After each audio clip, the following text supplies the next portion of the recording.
Saudara-saudara, kita perhitungkan, kita perkirakan potensi uang yang bisa kita selamatkan dari kebocoran-kebocoran itu adalah 150 miliar dolar satu tahun. Potensi, apa kita mampu atau tidak, tergantung keberanian kita, tergantung tekad kita, tergantung apa kita bisa bekerja sama dengan baik atau tidak. Karena itu saya selalu sampaikan dari awal saya menjabat sebagai Presiden Republik Indonesia, kita harus bersama-sama berani mencari solusi dan berani bertindak.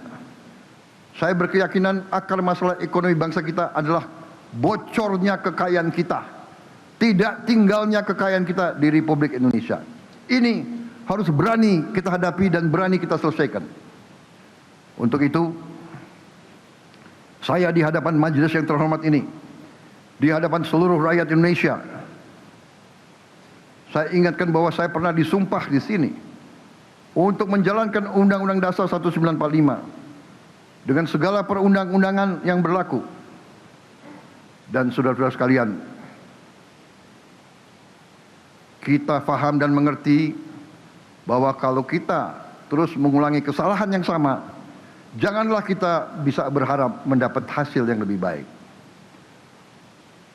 Untuk itu, untuk mencapai tujuan bernegara kita, hari ini pemerintah Republik Indonesia yang saya pimpin menerbitkan peraturan pemerintah tentang tata kelola ekspor komoditas sumber daya alam. Penerbitan peraturan pemerintah ini adalah langkah strategis untuk memperkuat tata kelola ekspor komoditas sumber daya alam kita. Penjualan semua hasil sumber daya alam kita mulai dengan minyak kelapa sawit, batu bara dan paduan besi, ferroalloys. Kita wajibkan harus dilakukan penjualannya melalui BUMN yang ditunjuk oleh pemerintah Republik Indonesia sebagai pengekspor tunggal. Dalam artian hasil dari setiap penjualan ekspor akan diteruskan oleh BUMN yang ditunjuk oleh pemerintah kepada pelaku usaha pengelola kegiatan tersebut. Ini bisa dikatakan sebagai marketing facility. Tujuan utama kebijakan ini adalah memperkuat pengawasan dan monitoring serta memberantas praktek kurang bayar, under invoicing, praktek pemindahan harga, transfer pricing, dan pelarian devisa hasil ekspor. Saudara-saudara sekalian, kebijakan ini akan optimalkan penerimaan pajak dan penerimaan negara atas pengelolaan dan penjualan sumber daya alam kita. Dengan kebijakan ini, kita berharap bahwa penerimaan kita bisa seperti Meksiko, seperti Filipina, seperti negara-negara tetangga kita. Kita tidak mau penerimaan kita paling rendah karena kita tidak berani mengelola milik kita sendiri, milik bangsa Indonesia sendiri. Saudara-saudara sekalian, sesungguhnya kita harus percaya bahwa semua sumber daya alam Indonesia adalah milik rakyat Indonesia, milik bangsa Indonesia. Karena itu negara berhak mengetahui secara rinci sumber daya alam kita yang dijual keluar Indonesia. Kita tidak mau dibohongi lagi. Kita mau tahu persis berapa kekayaan kita yang dijual.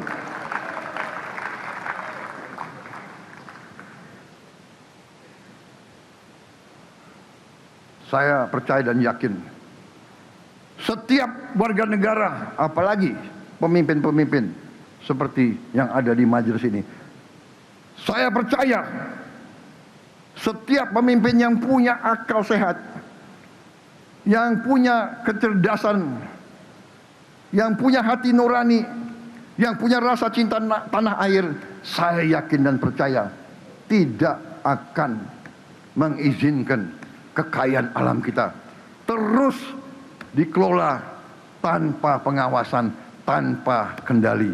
Sudah terlalu lama, saudara-saudara sekalian. Kebijakan ini telah banyak dijalankan oleh negara-negara lain yang benar-benar menguasai kekayaan sumber daya alam mereka. Kita harus lihat dan belajar dari Saudi Arabia, dari Qatar, dari Rusia, dari Aljazair, dari Kuwait, dari Maroko, dari Ghana, bahkan dari tetangga kita, Malaysia dan Vietnam. Kita tidak boleh naif, kita tidak boleh lugu, kita tidak boleh tidak menggunakan akal sehat kita.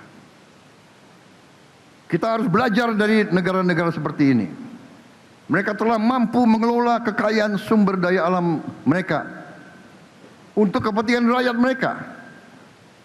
Mereka berhasil menyelenggarakan pendidikan yang terbaik, yang tidak kalah dengan pendidikan negara-negara industri maju.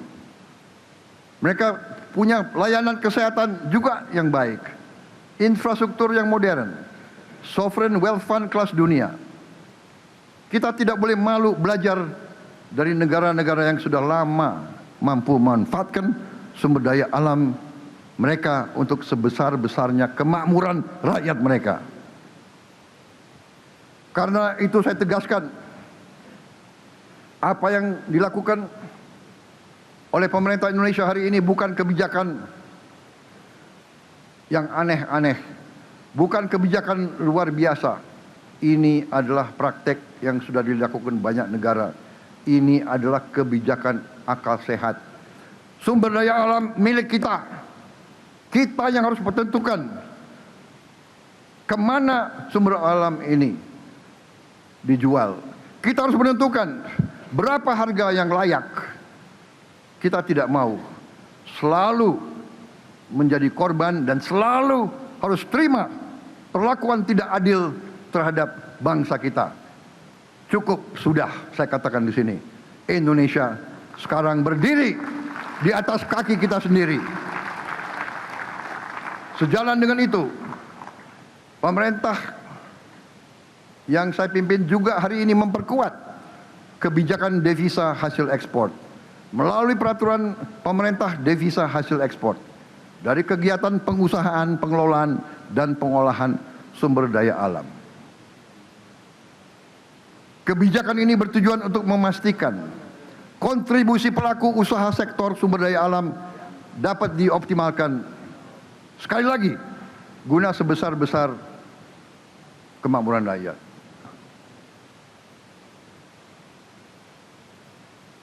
Sekali lagi, bumi, air, dan semua hasil sumber daya alam Indonesia adalah milik kita, milik rakyat dan bangsa Indonesia. Dalam usaha kita memperbaiki kelemahan-kelemahan dalam sistem tata kelola kita, saya minta saudara-saudara sekalian untuk tidak berkesimpulan bahwa Indonesia tidak perlu suatu perekonomian di mana sektor swasta memainkan peran yang besar. Justru kita perlu sektor swasta. Kita perlu mendukung peran sektor swasta. Kita butuh sektor swasta yang dinamis.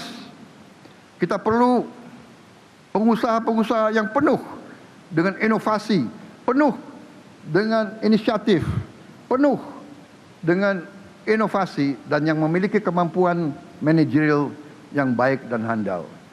Justru saya selalu mengatakan bahwa perekonomian kita yang kita sebut sebagai ekonomi Pancasila atau ekonomi jalan tengah atau istilah yang lebih populer dari dalam perkembangan perekonomian dunia, kita harus bangun Indonesia Incorporated. Perekonomian, kekeluargaan, semua bergotong royong. Itu arti gotong royong. Yang kuat, maju, menarik yang lemah. Yang lemah berhimpun, melaksanakan usaha bersama dalam bentuk-bentuk kooperasi. Tidak boleh yang kaya menang sendiri dan membiarkan yang lemah terlantar. Justru kita maksudkan bahwa ekonomi yang cocok untuk Indonesia adalah ekonomi jalan tengah. Ekonomi yang berani mengambil yang terbaik dari sosialisme dan yang terbaik dari kapitalisme. Jelajahi cara baru mendapatkan informasi. Download Metro TV Extend sekarang.